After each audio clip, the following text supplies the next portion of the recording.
Ma mère m'a envoyé un message. Tu es bannie de Thanksgiving jusqu'à ce que tu t'excuses, idiote. Pas d'appel, pas d'explication. Juste une ligne cruelle qui clignotait sur mon écran.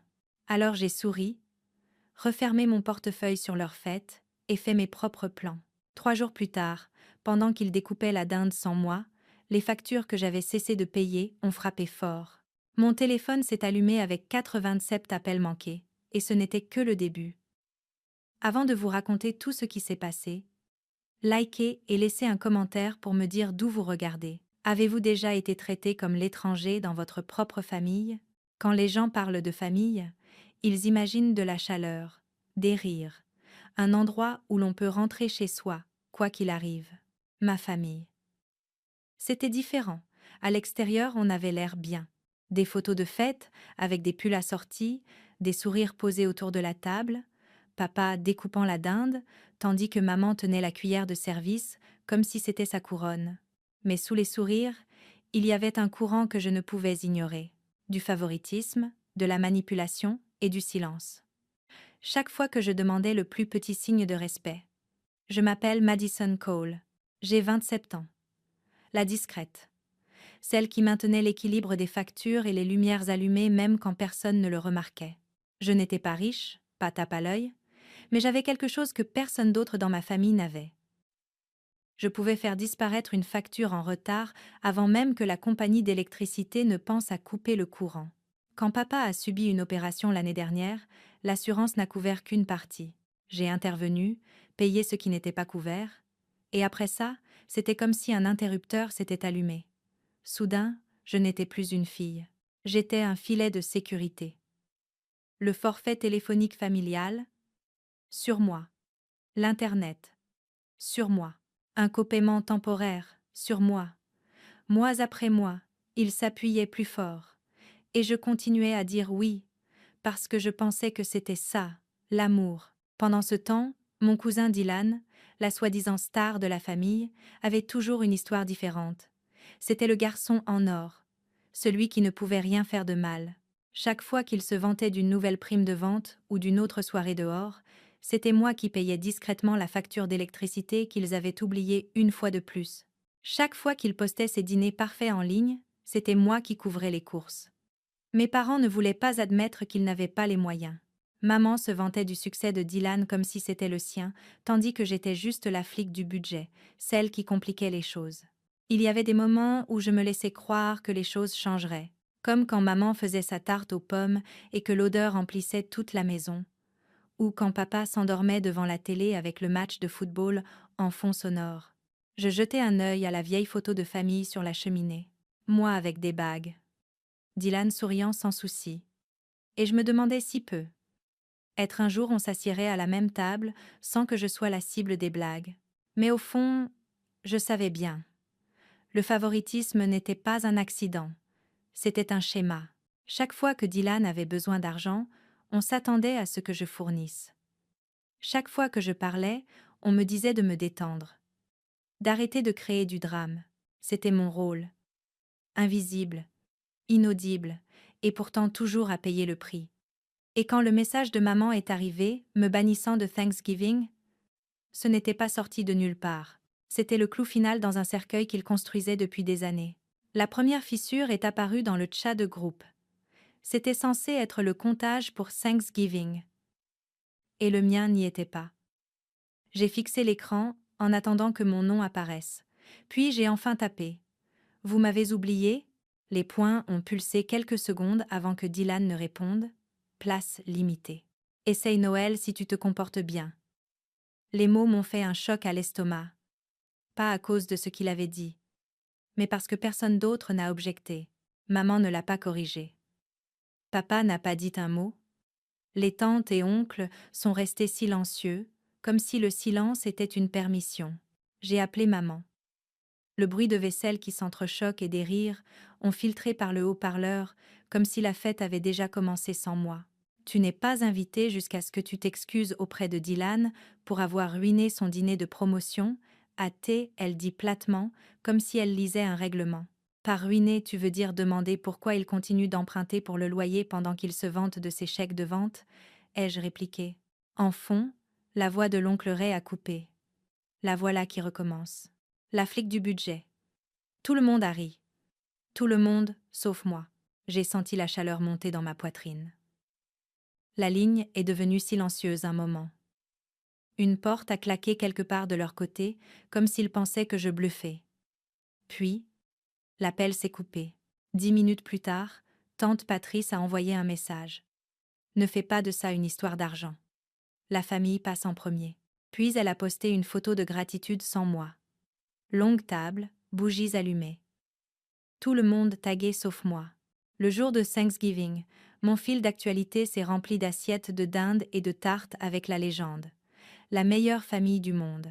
Mon téléphone a vibré à nouveau, un message de maman. On t'a gardé une assiette, ramassage sur le porche, comme si j'étais un livreur, pas sa fille. Je suis passée plus tard. L'assiette emballée dans du papier alu était posée sur le porche. Le chat du voisin la reniflait, donnait un coup de patte au coin. Je l'ai laissé là exprès.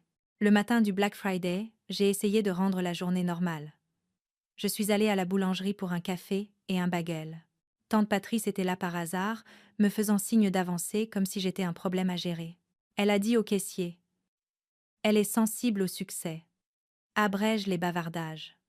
Le sourire du caissier est tombé. La femme derrière moi a murmuré « Aïe !» Et soudain, toute la boutique a semblé plus froide. Je suis sortie sans mon bagel, je me suis assise dans ma voiture jusqu'à ce que le chauffage fasse disparaître la buée. Sur le pare-brise cet après-midi-là, Dylan a appelé comme si rien ne s'était passé. « Prête-moi 516 € pour le cadeau de ma copine. Je te Venmo vendredi, a-t-il dit, puis ajouté. Et on se sentirait tous mieux si tu disais juste pardon et arrêtais d'être difficile. » Je n'ai pas répondu. Mais assise dans ma voiture, j'ai enfin vu ça pour ce que c'était. La famille ne prenait pas soin les uns des autres, je prenais soin d'eux. Et, plus je donnais, plus je devenais invisible. C'était le moment où j'ai réalisé que ce n'était pas un malentendu. C'était le plan. Le samedi, le bruit en moi s'était transformé en décision. Je me suis assise à ma table de cuisine, téléphone vibrant avec des messages que je n'ai pas lus, et j'ai ouvert l'appli Notes. Ligne par ligne, j'ai commencé à tout noter. Dates, montant, raison, pneus pour le camion de papa, médicaments après son opération. Le forfait téléphonique familial que personne d'autre ne voulait gérer. La facture Internet qui continuait mystérieusement à être payée. Courses, copaiement, dépôt surprise avant la fermeture des banques. En défilant des mois de transactions, ma poitrine me faisait mal. Rien de tout ça n'était ponctuel, même quand il jurait que ça le serait. Chaque, juste jusqu'au mois prochain, devenait permanent. Chaque urgence devenait ma responsabilité. Mon oui était devenu le sol sur lequel il marchait. J'ai tapé une ligne en haut. Ce qu'ils ne savent pas va me sauver. Le lendemain matin, j'ai rencontré Grace, ma mentor du travail, dans un café tranquille. Les chaises en bois grinçaient, la lumière du soleil striait la table.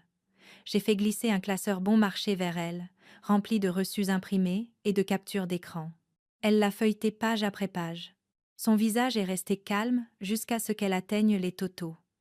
Puis, elle a inspiré lentement. « Tu as été un filet de sécurité, pas une fille, hâtée, elle dit doucement. Il est temps de couper le filet. Explique-moi comment faire, lui ai-je dit. Alors elle l'a fait. Étape par étape, elle m'a montré comment révoquer les paiements automatiques, transférer les comptes, me protéger légalement. Rien de dramatique. Tout ça propre, simple, une fois que j'ai décidé que j'en avais fini. En rentrant chez moi, j'ai ouvert l'appli bancaire et suivi la checklist comme des pierres pour traverser une rivière. Révoquer le paiement automatique du prêt immobilier. Retirer ma carte de la compagnie d'électricité. Porter le forfait téléphonique sur un compte prépayé à mon nom seulement. Les factures qui n'étaient pas les miennes sont retournées là où elles devaient être. Le dimanche soir, Dylan a posté une story. Sa table pleine de restes avec la légende. La vraie loyauté n'est pas une question d'argent.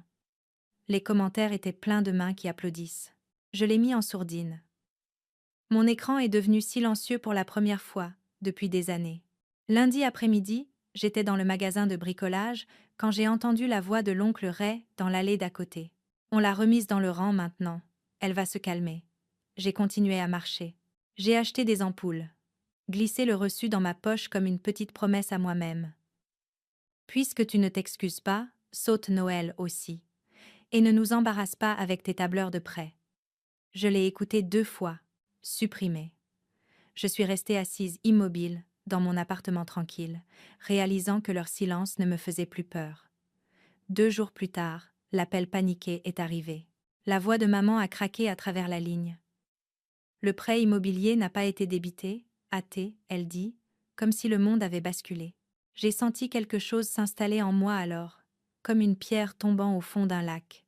Je vais passer, lui ai-je dit, et j'apporterai le classeur. La cuisine sentait le café froid quand je suis entrée.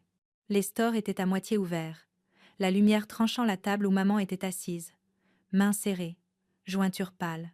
Papa s'est assis dans une chaise, son visage gris autour de la bouche, comme s'il n'avait pas dormi depuis des jours. J'ai posé le classeur entre nous. Sa couverture en plastique bon marché semblait déplacée sur la table en bois où nous avions mangé des milliers de repas ensemble. C'est privé, ai-je dit en jetant un œil vers le couloir. Pas de public. Papa s'est frotté le front. On pensait que Dylan aidait. Il a murmuré, sa voix presque apologétique. J'ai fait glisser le classeur vers lui, les tourner pour que les pages l'effacing. Il vous a dit ça parce que c'était moi qui payais, ai-je dit. Voici les virements, tous, de mon compte directement à votre société de prêt immobilier. Les mains de maman tremblaient, tandis qu'elle tournait les pages. Reçu de course, facture d'utilité, coût de prescription, le forfait téléphonique, l'Internet, les paiements de carte de crédit. 3 ans de ligne. 3 ans de mois. Vous m'avez banni de Thanksgiving jusqu'à ce que je m'excuse, ai-je dit doucement. Alors j'ai arrêté de payer pour les fêtes que vous avez appréciées sans moi. Et j'en ai fini de financer les parties de moi dont vous avez honte. La porte d'entrée s'est ouverte, et Dylan est entré comme si l'endroit lui appartenait. Il s'est figé en voyant le classeur. Son sourire suffisant a disparu. « Tu fais vraiment ça » a-t-il demandé, sa voix tranchante, comme si mon choix était une attaque. J'ai sorti une pochette transparente du classeur et l'ai fait glisser sur la table. Ces messages étaient surlignés en jaune. Les dates, l'événement vendredi, les semaines qui devenaient des mois, l'argent qui n'est jamais revenu. Il les a scannés. Sa mâchoire s'agitait. Aucun mot n'est sorti. « Tu peux appeler ça une trahison » ai-je dit, ma voix stable. Mais c'est une limite. Les lèvres de maman se sont entr'ouvertes, mais rien n'est venu. Papa fixait les totaux sur la dernière page. Les yeux humides. « On ne savait pas » a-t-il dit à nouveau, comme si la répétition pouvait le rendre vrai. « Vous ne vouliez pas savoir » ai-je corrigé. C'était plus facile de prétendre que Dylan était votre histoire de succès, et que j'étais juste difficile. Dylan a claqué. « Tu ne peux pas les laisser comme ça. » J'ai ri, doucement, fatigué. Je les laisse comme des adultes, ce que tu es aussi. Sa bouche s'est ouverte, fermée. Il a détourné le regard en premier. Je ne demande rien en retour, ai-je ajouté en tapotant le classeur une fois du doigt. J'en ai juste fini. À partir de maintenant, vous gérez vos factures. J'ai laissé des notes sur quel compte appeler, comment mettre en place les paiements automatiques. Je ne suis pas votre banque. Le silence s'est imposé. Le réfrigérateur ronronnait. Une voiture est passée dehors. Enfin, la voix de papa l'a brisée. « Et Noël ?» Son ton était mince, fragile. J'ai croisé son regard. Je verrai comment je me sens.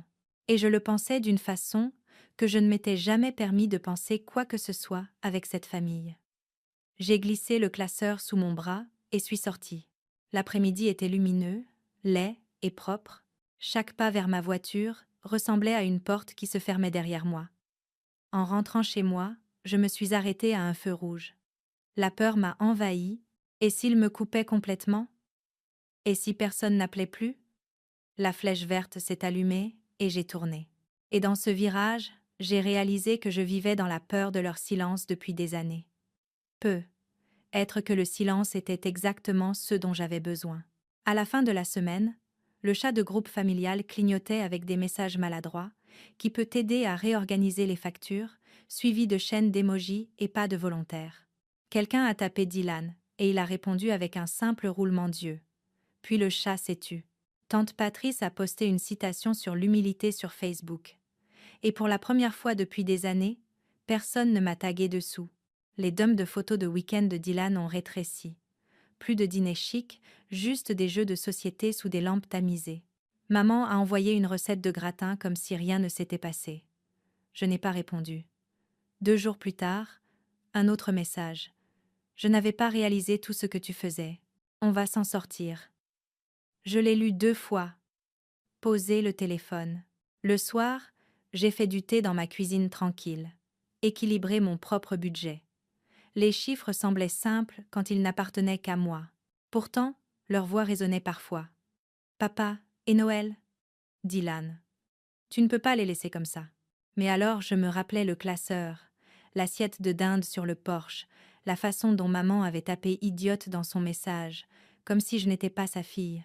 Et les échos s'estompaient. Un soir, le téléphone a vibré. Dylan, je ne savais pas. Je suis désolée. Je suis restée sous un lampadaire à le lire 2 fois. Je n'ai pas répondu.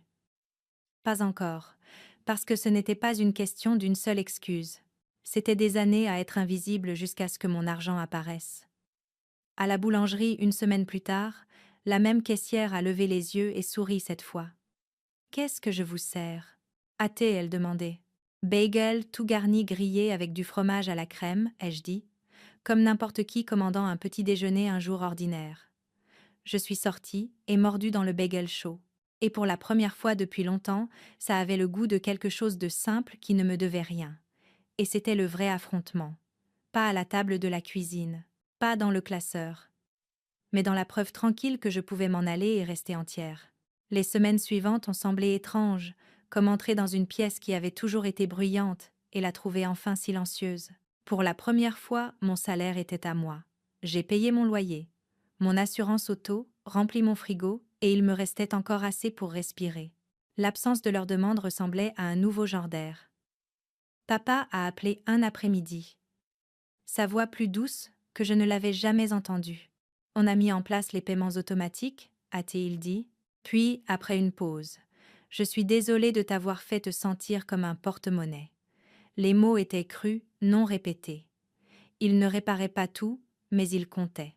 Maman a essayé à sa façon, plus petite. Elle m'a invitée à dîner sans condition. Pas de fête, pas d'obligation. Juste des pâtes à la table de la cuisine. Elle ne s'est pas excusée outright, mais elle n'en avait pas besoin. Le câlin à la porte a duré 1 seconde de plus que d'habitude. Et ce silence en disait plus que des mots. Dylan est resté silencieux. Peu. Être que son silence était la chose la plus honnête qu'il m'ait jamais donnée. J'ai gardé le classeur sur mon étagère, pas comme une menace, mais comme un rappel, un souvenir de ce que j'ai survécu et de ce que j'ai choisi à la place. Je ne sais pas à quoi ressemblera le prochain Thanksgiving. Peu être que je serai à la table. Peu être que je ferai un voyage. Et boirai du cacao dans un gobelet en papier. Ce que je sais, c'est que je n'achèterai pas ma place avec du silence ou de l'argent. Pour une fois, leur silence ne m'a pas blessée. Il m'a libérée. La famille ne se mesure pas à combien tu payes pour garder ta place à la table. Le vrai amour ne demande pas de silence ou de sacrifice. Il respecte les limites, même quand elles font mal. J'ai passé des années à penser que ma valeur était liée à des reçus et des paiements automatiques. Mais la vérité est plus simple. Je ne suis pas leur banque. Je suis leur fille. Et c'est à moi de décider ce que ça signifie. Si cette histoire vous touche de près, dites-le moi dans les commentaires. Avez-vous déjà dû tracer une ligne avec votre famille? Votre voix compte ici. Et n'oubliez pas de liker et de vous abonner pour ne pas manquer la prochaine histoire.